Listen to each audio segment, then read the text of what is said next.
Hey dudes, this is the Pocket 4K, and when announced at NAB 2018 for a measly $12.95 US, it sold out within minutes, making this camera very hard to get your hands on. That was then, and this is now. So years later, should you consider buying one? When this camera dropped, it was like a fairy tale, a true Cinderella moment for Blackmagic design. Here was this ugly looking cinema camera, which on paper mopped the floor with competitor brands. Even with its bad ergonomics, lack of autofocus, IBIS, ND filters and EVF, the bad battery life and the plastic build. What was hiding inside this cinema camera's polycarbonate body is what made us all want to dance. And that's the true beauty of the Pocket 4K. It's function over form philosophy. It records in either 12-bit RAW or 10-bit ProRes. The recorded video files won't cause you any dramas in post, comes with a free copy of Resolve, has a dual native ISO sensor, can record onto CFast, SD or external SSDs, has no runtime limits, no overheating issues, runs super quiet, has great audio, boots up super fast. It's lightweight, has super easy to use menus, has professional exposure tools, can adapt any type of lens on the market, plus it's easy to build up into a full-blown cinema rig, which can facelift its looks, change your client's perception, and solve the runtime problems. Now, depending on how you shoot and what type of camera you gravitate towards, what I've just pointed out could either be a pro or a con. One concern may be the micro four thirds sensor size. As a filmmaker, I have my own reservations about this format because since the Pocket 4K's release, larger sensored multi-format cameras have become the norm. For example, the Arri LF series, Red Monstro, and now the V-Raptor, the Kinfinity LF, the DJI Ronin 4D, the Panasonic BGH1, the Canon R5C, and of course the Ursa Mini Pro 12K, all which cost more, target different audiences, and are part of the reason why speed boosters exist.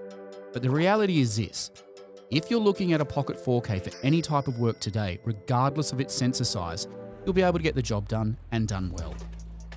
As to whether the Pocket Cinema camera will be job rentable in the future, well, that has more to do with your location and the market space you're competing in for work, more than the quality of images this camera can deliver.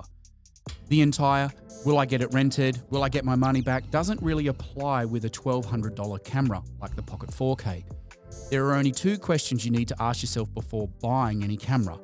Where is your career at, and what type of camera do you need for the level of work that you get? For me, an inexpensive camera like the Pocket 4K is perfect for the indie love jobs, the ones that don't have big budgets. These shoots are usually solo operator, travel, or doco work. So an easy-to-use, go-everywhere camera that can shoot RAW is ideal. But if you're looking to build a cinema rig, there are some accessories that I would recommend. Firstly, any type of cage, a top handle, side handle, speed booster, variable ND, genuine Canon LPE6 batteries, an Alvin's cable for V-Lock batteries, a V-Lock, cable locks, external SSD, CFast cards, SD cards, and an external monitor or EVF, and a matte box. Whether adding this stuff to rig out your camera is worth it is up to you. 4 years on, I would try and find these accessories on the used market. I would not recommend to buy them new. Whatever is still expensive, like a speed booster, just go with the cheapest option, or stick with native lenses, like the offerings from Laowa.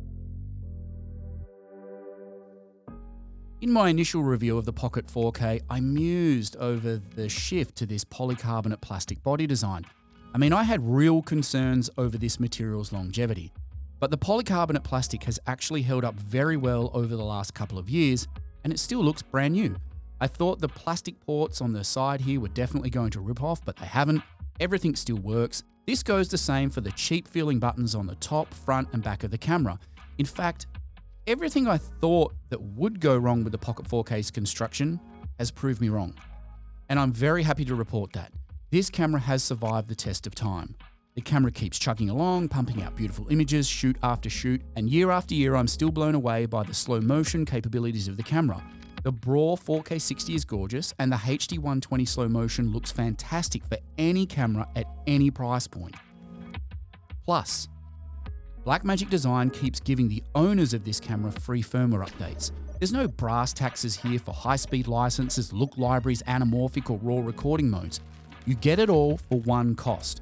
So when BRAW was released, free update. Gen 5 color science, free update. Better exposure tools, free update. More recording modes, free update. The camera is a golden goose, and cinematographers who choose this are not simpletons. Why? Because the Gen 5 color science combined with RAW and the dual native ISO makes filmmaking a breeze. Minimal lighting? No worries. The camera performs well in low light situations while retaining color fidelity, to the tune of 3 stops under and 4 stops overexposed. The camera also has a very low noise floor and does not apply a lot of noise reduction in camera, meaning skin tones won't turn to slush if noise reduction is required in post. Now, unlike the 6K Pro, the Pocket 4K doesn't come with a cableless viewfinder, which you may need while filming outdoors in bright sunlight. The rear screen isn't tiltable or that bright, so if you're planning on using LPE6 batteries, cranking the screen brightness is going to drain the battery super fast.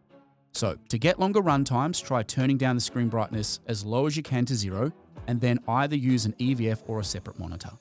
Doing this increased my run times to about an hour per battery. Otherwise, you can always adapt a V-Lock battery with a simple mount like this, or get a Powerbase Edge from Core, or a Fortega NPF battery sled. This really is an easy problem to solve, and these options allow you to crank the screen brightness and will help with the ergonomics. Now, if you can't afford any of these options and stick with the included Canon battery, if the camera does shut off, don't worry, your clip will be saved. So the real inconvenience is having to do a retake after a battery change, which is no different than any other camera on the market. The onboard scratch mics are not bad, but an external mic setup is recommended. You can also jam sync timecode to the camera in the 3.5mm audio input, and then use the mini XLR cable in the second audio input for sync sound recording. As for media options, I use Angelbird CFast, SD, and the SSD to go, but I got these when the camera launched, which made sense at the time. What media you should buy now is really up to you because the prices are all over the place. Now, let's put all of what we've discussed aside, because the only thing the Pocket 4K in today's market needs to excel at is producing high quality images. And this camera, still to this day, punches way above its weight class and is dirt cheap. If you're here today watching this video, you already know this. So if you're on the fence of whether a Pocket 4K is still relevant, can shoot high quality footage, or is a camera system worth investing in, this would be my answer. Currently, these cameras are selling for almost full retail, used, or at retail with a bunch of accessories, used. That's how the market, your fellow filmmakers, see the value of this camera. The Pocket 4K feature set is creatively empowering, and it's affordable enough to get you shooting and give you a creative voice. Filmmaking is about stories. It's about telling stories, not the camera that you use to make them.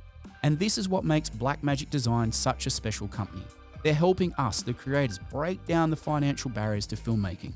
This budget camera truly crushes other cameras in image quality, albeit with some quirks. The Pocket 4K, as of now, is still Blackmagic Design's, the industry's best budget digital cinema camera on the market. And the only company that even has the ability to challenge this price to performance ratio is Blackmagic Design themselves. I say take the keys Blackmagic Design is offering you and unlock the doors to a future of your own creative design. That's the Pocket 4K.